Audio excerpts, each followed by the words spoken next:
नमस्कार साथियों आज 27 अक्टूबर को सोमवार को हाई कोर्ट में शिक्षा मित्रों के मानदेय की जो अवमानना याचिका थी, कोर्ट ऑफ कंटेम्प्ट थी, उसकी आज सुनवाई हुई है दोस्तों हाई कोर्ट में। दोस्तों बड़ा झटका दे दिया है। जी हाँ, जो अवमानना याचिका थी इलाहाबाद हाई कोर्ट में, उसको दोस्तों जज साहब हैं उन्होंने खारिज कर दिया।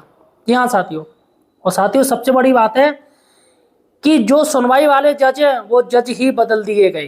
जी हाँ, वो जज आज छुट्टी पे थे। सबसे बड़ी बात है दोस्तों कि सरकार का किस तरीके से प्रेशर काम कर रहा है जजों के ऊपर, वो अब आप देख लीजिए। जज साहब छुट्टी पे थे। दरअसल ये जो सुनवाई थी, याचिका की सुनवाई, वो कोर्ट नंबर 37 में होने वाली थी, लेकिन दोस्तों उसको ट्रांसफर कर दिया गया कोर्ट नंबर 26 पर, जिसके जज हैं रोहित रंजन अग्रवाल। रोहित रंजन अग्रवाल ने दोस्तों इस याचिका की सुनवाई की, सरकार को कुछ आदेश दिए और सरकार के तरफ से जो अपर मुख्य सचिव हाजिर होने थे वो हाजिर नहीं हुए, लेकिन उन्होंने एक हलफनामा दे दिया कोर्ट को, और उस बेस पर दोस्तों हाई कोर्ट ने जो जज साहब हैं रोहित रंजन अग्रवाल जी ने याचिका खारिज कर दी और एक टिप्पणी भी की है शिक्षा मित्रों के लिए। तो दोस्तों पूरी खबर आपको इस वीडियो में बताने जा रहा हूँ कि आखिर किस तरीके से शिक्षा मित्रों का मानदेय के बारे में दोस्तों एक गेम खेल गया है। लेकिन यहाँ पर दोस्तों खुशखबरी भी है शिक्षा मित्रों के लिए। जी हाँ, राहत देने वाली खबर आ चुकी है। दोस्तों काफ़ी लोग कह रहे थे कि भैया कमेटी ने रिपोर्ट दे दी है, लेकिन दोस्तों नहीं दी थी। अब जाके क्लियर हो गया है कि जो समिति बनाई गई थी उसने अपनी एक रिपोर्ट दी है, मंत्रिमंडल में पहुंचा दी है। वो पहुंचाई है 21 अक्टूबर को। जी हाँ साथियों, अब 21 अक्टूबर को दी गई है और उसी बेस पे दोस्तों हाई कोर्ट ने याचिका को खारिज कर दिया। जी हाँ साथियों, तो दोस्तों पूरा मैटर क्या है, किस तरीके से बातचीत हुई है, सारा कुछ दोस्तों सही और सटीक जानकारी सिर्फ और सिर्फ हमारे चैनल पे मिलेगी। अतः दोस्तों सही और सटीक जानकारी के लिए हमारे चैनल एम्प्लॉयड हेल्पर को सब्सक्राइब कर लीजिए। काफ़ी लोग कह रहे थे कि कमेटी की रिपोर्ट पहुंच चुकी है, सरकार के पास पहुंच चुकी है, लेकिन दोस्तों मैं तब भी कह रहा था नहीं पहुंची है। लेकिन अब जाके क्लियर हुआ है कि 21 अक्टूबर को, यही 21 अक्टूबर को समिति ने जो कमेटी की रिपोर्ट है वो मंत्रिमंडल को पहुंचा दी है। अब ये क्लियर हो गया। तो यहाँ पर जो मानदेय का जो मामला है, अब वो सीधा जो दोस्तों वो मंत्रिमंडल के पास पहुंच चुका है, योगी कैबिनेट के पास पहुंच चुका है। तो यहाँ पर मुख्यमंत्री जी के पाले में गेंद डाल दी है। देखिएगा दोस्तों, यहाँ पर सीधे योगी जी के पाले में अब गेंद जा चुकी है। अब देखते हैं दोस्तों योगी जी कब बढ़ाते हैं। लेकिन दोस्तों आखिर हाईकोर्ट के जज साहब हैं, उन्होंने ये याचिका खारिज क्यों कर दी? सबसे बड़ी बात है, याचिका खारिज करने की क्या जरूरत थी और यहाँ पर दोस्तों जज साहब क्यों बदल गए? तो यहाँ पर देखिएगा, सीधी सी बात है दोस्तों, जज साहब के ऊपर प्रेशर था और यहाँ पर ये आज दोस्तों सुनवाई हुई है। दोस्तों ऑनेबल रोहित रंजन अग्रवाल जी हैं दोस्तों, इनकी दोस्तों हुई है। और यहाँ पर ये कोर्ट नंबर, जैसा कि मैंने आपको बता दिया है कि ये जो सुनवाई थी वो 37 में होनी थी, लेकिन दोस्तों वो ट्रांसफ़र होकर 36 में पहुंच गई है, जिसमें ये जज साहब थे दोस्तों।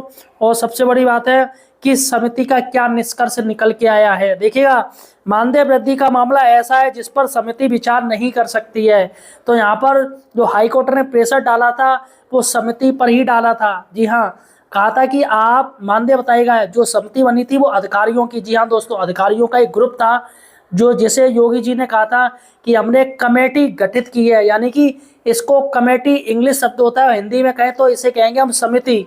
तो यहाँ पर समिति गठित की थी और उसी समिति पर हाईकोर्ट प्रेशर डाल रहा था। तो यहाँ पर कहा गया है, जो हाईकोर्ट ने टिप्पणी करी है, जो जज साहब ये रोहित रंजन अग्रवाल जी हैं, जो नए जज इसकी सुनवाई कर रहे थे, वो तो जज छुट्टी पर थे। तो उन्होंने कहा कि मानदेय वृद्धि का जो मामला है जिस पर समिति विचार नहीं कर सकती है, क्योंकि वो सिर्फ अपनी रिपोर्ट दे सकती है, और कहा है मानदेय बढ़ाने के लिए मंत्रिमंडल की स्वीकृति आवश्यक है। तो सबसे बड़ी बात कह दी है कि मंत्रिमंडल की स्वीकृति आवश्यक है, चलेगा। इसके बाद है समिति का क्या निष्कर्ष है। उक्त तथ्य के मद्देनजर समिति ने अपनी रिपोर्ट उच्च अधिकारियों को प्रस्तुत कर दी है, और ये जो समिति ने रिपोर्ट दी है वो मैं बताऊं 21 अक्टूबर को पहुंच चुकी है साथियों। काफ़ी लोग कह रहे थे, मुझे भी ताने दे रहे थे, यार पहली दे दी, ऐसा कुछ नहीं है। अब हाईकोर्ट जो हलफनामा दिया गया है दोस्तों, अपर मुख्य सचिव जी के द्वारा दिया गया है, उसमें साफ साफ ये बात कही गई है कि समिति की तरफ जो रिपोर्ट है वो उच्च अधिकारियों के यानी मंत्रिमंडल को भेज दी गई है। 21 अक्टूबर को मंत्रिमंडल के पास पहुंच चुकी है, योगी कैबिनेट के पास पहुंच चुकी है।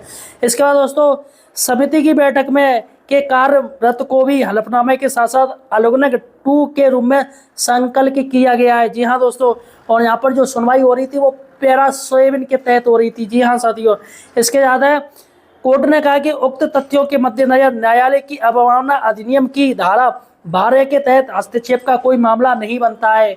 तो कोर्ट का ये मानना है कि जब समिति ने अपना कार्य कर दिया है, जब समिति ने जो अधिकारी हैं उन्होंने अपना कार्य कर दिया है और सारी की सारी जो गेंद है वो मंत्रिमंडल, जी हाँ, मुख्यमंत्री जी के पाले में चली गई है, तो अब जो फैसला लेगी वो कैबिनेट लेगी। और मानदेय के ऐसा मामला है जो फौरन समिति द्वारा नहीं किया जा सकता है। तो यहाँ पर इसलिए अवमानना आवेदन को खारिज कर दिया जाता है और इसे रिकॉर्ड में दर्ज किया जाता है। और कोर्ट ने राज्य सरकार को निर्देश दिया है कि वह इस न्यायालय के मूल निर्देशानुसार समिति की सिफारिश पर उचित कार्रवाई करे। तो यहाँ पर हाई कोर्ट के जज साहब ने ये भी टिप्पणी कर दी है कि बहुत ही जल्दी शिक्षा मित्रों के मानदेय के बारे में अब जानकारी दी जाए कि आखिर सरकार कब बढ़ाएगी। मैंने आपको वीडियो बनाया था जिसमें मैंने बोला था या तो अपर सचिव, मुख्य सचिव वो हाजिर ही नहीं होंगे, और देखिएगा वो हाजिर नहीं हुए। और यहाँ दूसरी बात है, मैंने ये भी कहा था कि हो सकता है कि ये जो सुनवाई है वो नई डेट दे दी जाए, लेकिन दोस्तों जब जज ही चेंज हो गए, मतलब सीधा सा उन्होंने जज को ही बदल दिया। यहाँ साथियों, सीधा सा जो जज फैसला या जो अपर मुख्य सचिव को टिप्पणी करते या उनके ऊपर आरोप तय करते, तो उन्होंने सीधे जज को ही बदल दिया। तो जज साहब आज छुट्टी पे थे दोस्तों, लेकिन यहाँ पर जज साहब इतने बड़े मैटर पे छुट्टी ले ली, बहुत बड़ी बात है। फिलहाल साथियों सारा काम है वो सरकार के अनुसार ही हो रहा है। और यहाँ पर दोस्तों एक बात सुखद निकल के आई है जो कि काफ़ी अच्छी है, कि यहाँ पर ये बात क्लियर होगी कि समिति ने रिपोर्ट कैबिनेट को भेज दी है 21 अक्टूबर को। और हाईकोर्ट के जज साहब रोहित रंजन अग्रवाल जी ने भी ये सरकार से कह दी है कि आप जो भी कुछ लीजिएगा फैसला जल्दी लीजिएगा, जिससे कि शिक्षा मित्र काफ़ी समय से परेशान हैं, वो उनको कुछ तो राहत मिले। तो यहाँ पर साथियों अब जो है जो गेंद है वो सीधे मुख्यमंत्री जी के पास पहुंच चुकी है। और मुझे लग रहा है दोस्तों अब की बार जो कैबिनेट, जो नई कैबिनेट होगी, जब भी कैबिनेट मीटिंग की जाएगी दोस्तों, सरकार की तरफ से जो भी काम के प्रस्ताव पेश किए जाएंगे, जो भी प्रस्ताव पास किए जाएंगे कैबिनेट मीटिंग के द्वारा, तो मुझे लग रहा है इस बार शिक्षा मित्रों का जो ये कमेटी ने, जो समिति ने रिपोर्ट भेज दी है मुख्यमंत्री जी की कैबिनेट को, तो मुझे लग रहा है उस समय ये कैबिनेट में रिपोर्ट दे दी जाएगी। तो फिलहाल साथियों अगर देखा जाए तो यहाँ पर शिक्षा मित्रों की ना तो हार हम कहेंगे ना ही जीत कहेंगे। बहुत से लोग कह रहे होंगे यार हम शिक्षा मित्र हार गए, हम हार गए, ऐसा कुछ भी नहीं है, ये सब गलत बात है, काफ़ी लोग अफवाह उड़ा रहे हैं, ऐसा कुछ भी नहीं है।